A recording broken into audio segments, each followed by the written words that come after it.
Welcome to Legal 123s with ByrdAdatto. Legal issues simplified through real client stories and real-world experiences. Creating simplicity in 3, 2, 1. Welcome back to another episode of the Legal 123s with ByrdAdatto. I am your host, ByrdAdatto, with my co-host, Michael Byrd. Thanks, Brad. As a business and healthcare law firm, we meet a lot of interesting people and hear some amazing stories. In today's episode, our story is called Don't Be a Lone Wolf.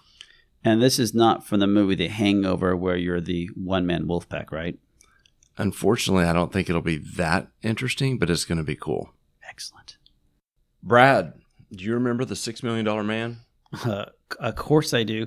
Not only did I love watching the TV show about former astronaut Colonel Steve Austin, but I had the Bionic Man action figure.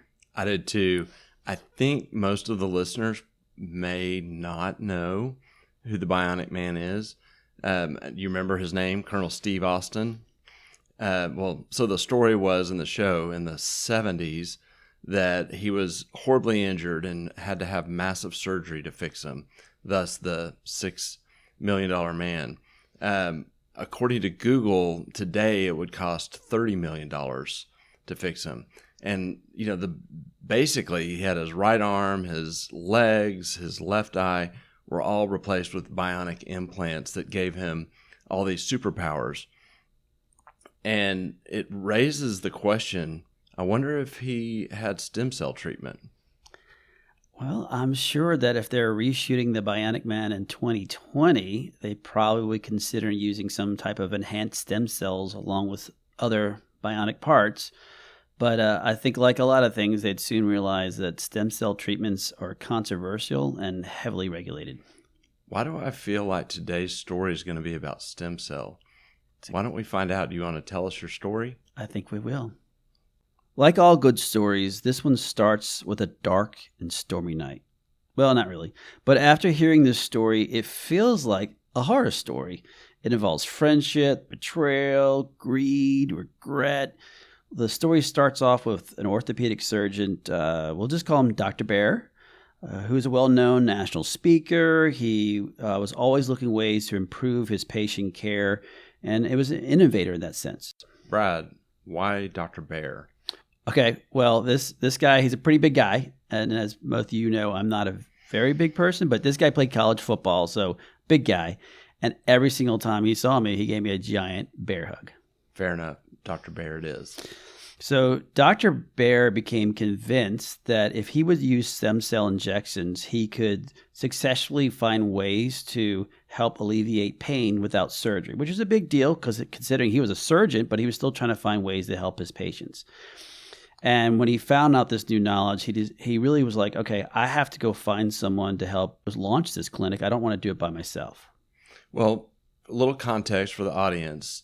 Stem cell therapy is really highly regulated, and physicians in most states can't provide it without being part of something called an institutional review board study. So our vocabulary word for the day is IRB, and you will, if you're in stem cell, hopefully you've heard this term, but we'll be using that throughout today. Yes, you'll hear the term IRB.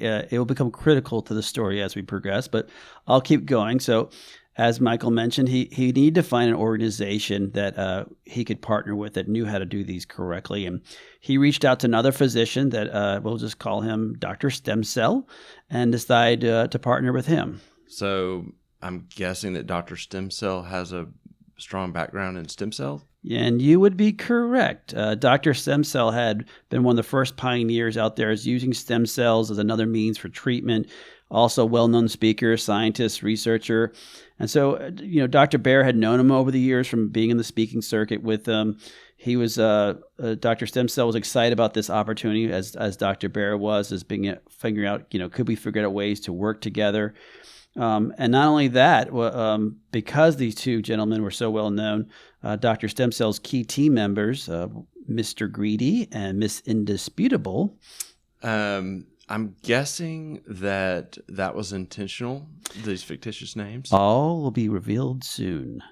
So Dr. Stem Cell's organization had to make some initial changes when they wanted to partner with Dr. Baer, because Mr. Greedy and Miss Indisputable originally wanted to have some type of minority ownership in this new clinic with Dr. Baer, but Dr. Baer practiced in a strong corporate practice of medicine state. Oh, another vocabulary word, corporate practice of medicine. So those who don't know, corporate practice of medicine is a prevalent term in healthcare, and it really comes into play when you have non-physicians being involved in the practice of medicine. And the rule essentially prohibits lay people from participating and controlling medical decisions. And most often it's seen in the form of ownership. So you'll see a state that says, non-physicians can't own a business that is practicing medicine. Thank you, Michael. So let's fast forward a few months later, after negotiations between the parties so they could figure out how to operate and get together. And eventually, Dr. Baer decided to do a stem cell clinic with using Dr. Stem Cell's IRB. And that's kind of unfortunately the highest point of the story. And Michael, you might even remember this. We got invited to this grand opening party where Dr. Baer was up there, and he was super excited about his new clinic and all the great work he was provide to his patients. Wait, Brad, is this before or after Dr. Stem Cell was arrested for using self-prescribed painkillers? Yeah, that would be right after. A few days after Dr. Baer opened his clinic, Dr. Stem Cell was arrested, and I mean, all hell broke loose. Dr. Baer, who'd known him for years, was completely blindsided and could not believe it. But Mr. Greedy and Miss Indisputable met with Dr. Baer and assured him that everything will be fine. We can just move forward with this team. And quite honestly, they could do this without Dr. Stem's help.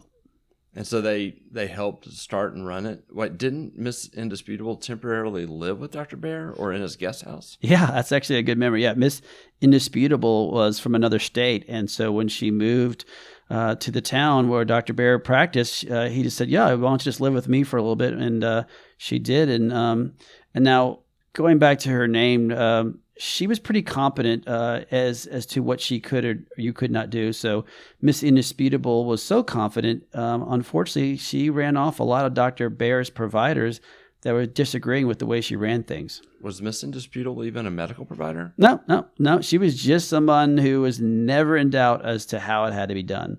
So let's fast forward again to several months later. And Dr. Baer's clinic was seeing patients, but it just wasn't very profitable. So he asked Miss Indisputable, what's going on? She's like, "Oh, don't worry about it. Just startup costs and other kind of things." So he didn't worry about it until Dr. Baer received a medical board complaint for an advertisement violation based on a website he had never seen. And what happened was Mr. Greedy had developed a website that said that Dr. Baer Clinic had more experience than any other clinic in the United States. Wait, didn't the website say that Dr. Baer's clinic was the leading research and treatment facility, providing the most innovative and proven techniques, and even say no other clinic in the United States has a more experienced staff? Well, of course it did, because they had Miss Indisputable. They had awesome staff. But as you can imagine, Dr. Baer was a little grumpy when he learned that this website existed because he could not believe these ridiculous statements. Is this the low point of the story? Yeah, sorry, no. It gets worse. I'll jump a few steps in time and lots of pain. But not only did a medical board investigation open up, but when Dr. Baer asked Mr. Greedy for help to respond to this medical board investigation, because of all the things they said, Mr. Greedy pushed back and said, "Look, all that information that you want, yeah, that's trade secrets, but refused to provide these trade secrets to inform Dr. Baer about how to respond to this medical board." Brad, remember, this is a podcast, not a video. The audience couldn't just see your literal air quotes that I just got to witness. Sorry about that. Yes, air quote trade secrets. But I can't believe they were so unhelpful with the medical board. Yeah, and unfortunately, that's not even half of it. It turns out Mr. Greedy and Miss Indisputable has been charging lunches and dinners and big entertainment expenses on a credit card in Dr. Baer's name that he had never seen. Further, Mr. Greedy was charging Dr. Baer's clinic for all stem cell supplies, including for out-of-state clinics that Mr. Greedy owned. And it gets worse. And even more troubling than all of that, the entire reason that Dr. Baer had joined them is when we started getting involved, we couldn't figure out which IRB that Dr. Baer under, meaning that one of the main reasons Dr. Baer had joined this organization was based on the fact he could treat patients under Dr. Stem Cell's organizational IRB. Wow, Brad, that is horrible. Arrest, betrayal, greed. I don't know where we're going to pick up when we get back. I'd love to hear and learn what Dr. Baer should do and what his next steps are. Let's take a break and hear the rest on the other side. Many business owners use legal counsel as a last resort rather than as a proactive tool that can further their success. Why? For most, it's the fear of unknown legal costs. ByrdAdatto's Access Plus program makes it possible for you to get the ongoing legal assistance you need for one predictable monthly fee. That gives you unlimited phone and email access to the legal team, so you can receive feedback on legal concerns as they arise. Access Plus, a smarter, simpler way to access legal services. Find out more. Visit ByrdAdatto.com today. Welcome back. Well, Brad, you just told us a horror story. A doctor under investigation by the medical board based on what other people did that he didn't even know about. False charges. I want to hear the rest. So we have a lot to unpack. And let's start working on the first issue, which is providing stem cell services. Give us a little bit of detail on what legal limitations are around providing stem cell therapy. Yeah, like many medical providers, when you work in new areas of medicine, you truly are acting as an explorer. You're discovering new techniques, and unfortunately, this has extra higher risk. And you fall too far outside the scope of what's considered the standard of care in your community, you can actually jeopardize your medical license. Well, explain that. Well, there's two main issues that any physician has to think about, and it's the FDA consideration and the medical boards. So let's just attack the first one, which is the U.S. Food and Drug Administration, the FDA, regulates and approves, among other things, medical devices and medical drugs. But the catch is the FDA does not regulate the practice of medicine. Only your state board can do that. But what happens is the FDA does prohibit you from advertising and it's known as on-label certain drugs for prescription purposes. But they allow physicians to use drugs, and it's known as off-label prescriptions. The easiest one I can always give example is aspirin, right? Aspirin was originally, doctors started realizing it helped with heart conditions, so they started prescribing, hey, take aspirin as an off-label use. The second major issue is the medical boards. Most state medical boards are troubled by the concept of stem cell therapy can actually prove any actual medical benefit to a patient. So how can a provider protect themselves?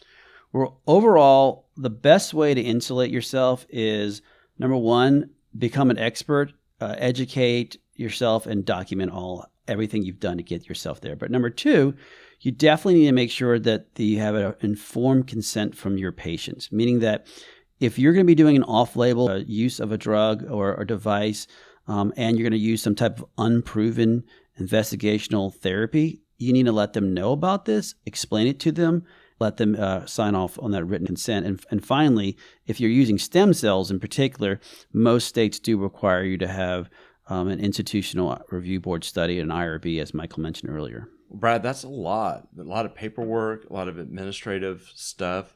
So why are providers doing these alternative medicine and particularly stem cell therapies? Besides the fact that many of these providers feel like it is a benefit to the patient, you also have situations where your traditional payers do not pay this. And so as the market changes where your commercial payers aren't paying for this, you have more and more providers who are just going to be saying, hey, if you'd like to do this elective service and you consent to it, you're going to pay me in cash. And these procedures are anywhere from $2,000 to $50,000. So depending on your clinic, there's some serious amount of cash. Well, Brad, as we have learned through the years in healthcare, that when there's money, a lot of bad actors will come into whatever that opportunity is. And many times they have no real medical background, which of course brings us back to our second vocabulary word for the day, the corporate practice of medicine.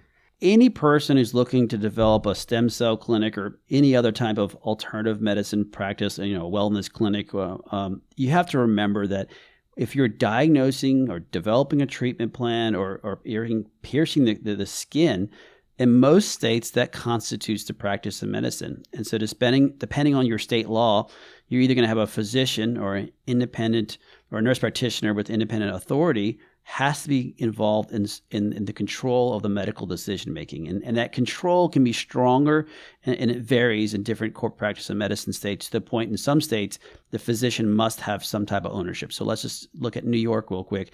In New York, the medical clinic, the physician must own it. While in California, the physician must own the majority of it, but other licensed providers could be a part of it.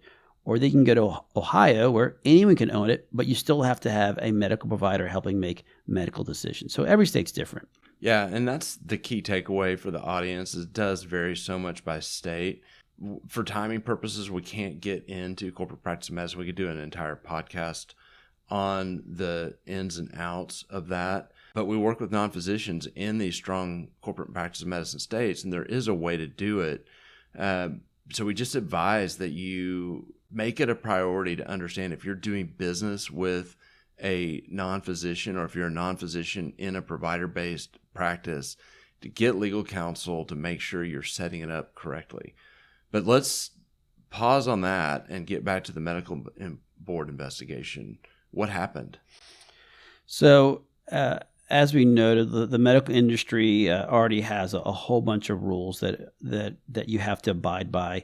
And one of them is the advertisement rules are no different. And you have two main issues that you have to be aware of: the Federal Trade Commission, or the FTC, and then the state medical advertising laws. Okay, so break those down and differentiate the two. So quickly, the FTC has a prohibition, and this is for anyone, but medical industry is no different, for the unfair, deceptive acts or practices in commerce. While this is a broad prohibition, compliance with the FTC rules can basically be broken down. You have to be honest, you have to have some transparency, you have to disclose certain things. So that's the kind of easiest way to think about the FTC. And then tell us about the state medical advertising laws. So it's important to remember that no matter how you choose to advertise in any of these social medias, like in this particular case, we had a website issue, is that you have to comply with the state laws. And with most states, almost every one of them has the same three words. You cannot be false, deceptive, or misleading. So what does that mean? Well, that means you can't create unjustified expectations. You can't just have a product out saying, if you take this, it will cure a disease, unless you obviously can prove it. Or you can't guarantee results, or you can't have false or deceptive or misleading testimonials. And so going back to our current example, when you say something like you're the leading research and treatment facility in the United States, and you have proven techniques and therapies, unless you can actually prove it, you can't say it. So if, for example, they had a registered patentable medical procedure, would that make a difference? Of course, yeah. I mean, assuming they did, or even they were listed as top doctor as recognized by, USA Today or New York Times or whatever the local magazine or trade association award, you can always use that in your marketing. You just can't say you're the best at something just because your mom said so. So in this case, what happened to Dr. Baer? It was a long run for him. Unfortunately, we had to go in front of the actual medical board, but we did eventually get the complaint dismissed. So that was good. He did terminate his relationship with Mr. Greedy and fired Miss Indisputable, which I guess meant she had to move out of his house. And then, unfortunately, he was in years of litigation with these parties. To really start talking about this horror story, it gets a lot worse, is that Mr. Greedy and Miss Indisputable may have framed Dr. Stem Cell to take over the other clinic. To be clear, we've never had, we do not represent Dr. Stem Cell, but I have had many conversations with his attorneys over the year, and she was the one giving me a lot of the background as to Mr. Greedy and Miss Indisputable may have been some bad actors. We've been practicing a long time, and every time I hear it, it's truly stunning. Let's put a bow on it. What are some takeaways that you can give the audience? Yeah, look, the medical industry, it's complicated as it is, and then unfortunately they have complicated laws on top of it. And so in this particular case, even a seasoned medical provider will not be able to spot every single rule and regulation. So the most important thing I can tell you is just don't go at it as a lone wolf. make sure you surround yourself with someone who understands these rules and regulations. And secondly, medical providers, you have to answer to your medical boards. And remember that. And if you're a non-physician and you want to partner with them and you're new to this industry, make sure that you understand that you're trying to protect providers' license throughout this process. And so surround yourself with people who understand these rules.